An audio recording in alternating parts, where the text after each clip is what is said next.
These skiers are still chasing powder in their 80s and 90s. Inside of every old beat-up body on the ski slope is a 16-year-old kid. For some, getting on in age just means more time on the snow-covered peaks. It was a bluebird morning at the Alta ski area, and Carol Bowling, 76, was looking for fresh powder. Her husband Nick, 83, and his cousin Bob Phillips, 84, shouted over the wall of the chairlift, deciding where to go. Something like this is skiable. Mr. Phillips set up the Black Diamond run below the lift. At the top, the three tightened their boots and waited for a few more friends. It was a Wednesday in late February at the Utah Resort, one of the oldest in the United States. The morning was cold and crisp, with a few inches of new snow. It was time to ski. The group headed down Devil's Elbow, a winding intermediate run. Mrs. Bowling found her powder, cutting left from the trail into the pine and spruce trees.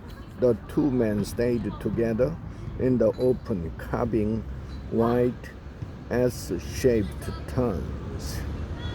When they reached the bottom, it was almost 11 a.m., time to meet up with the Alta Seniors Ski Club, the Wild Old Bunch. The Wild Old Bunch, with the lowercase o to de-emphasize the old, started in 1973 and has around 115 members. A few departed here, some to the deep powder of the afterlife, and others to an old age without the skiing. Jan Bruvand, 90, suffered a scary fall his first day this season and decided 85 years on skis was enough, but fueled by baby boomers, the group's laurels stay strong.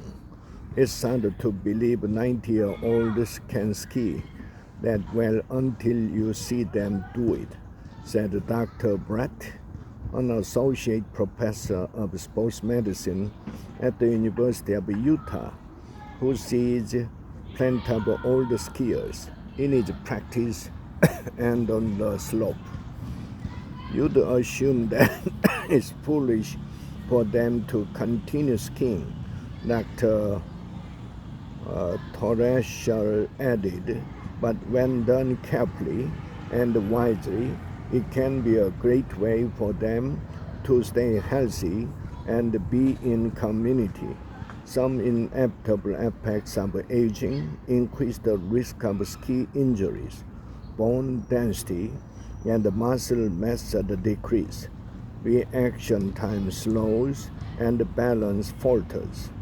Dr. T said that when he treats an older skier, it's most open for a fracture.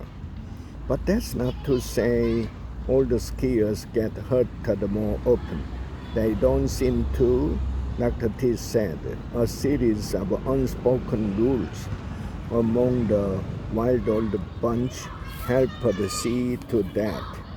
Ski only on clear days. Ski on weekdays when the crowds are smaller.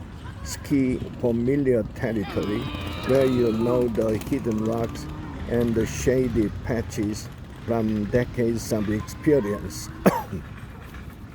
The Wild Old Bunch agree on another reality of skiing with age.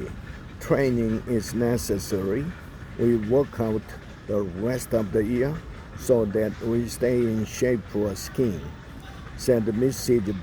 B, who got 2 trampolines for her local gym so she and her husband could jump back and forth in the off-season. Keeping fit is some of the risk, but nobody can ski forever. It's not the age that will limit you, but your cardiovascular health, said Dr. G, an assistant professor at Dartmouth's medical school who specializes in geriatrics. Some skiers, older skiers, toward workouts for strength and stability, but the biggest advice concerns mindset. Know your limit.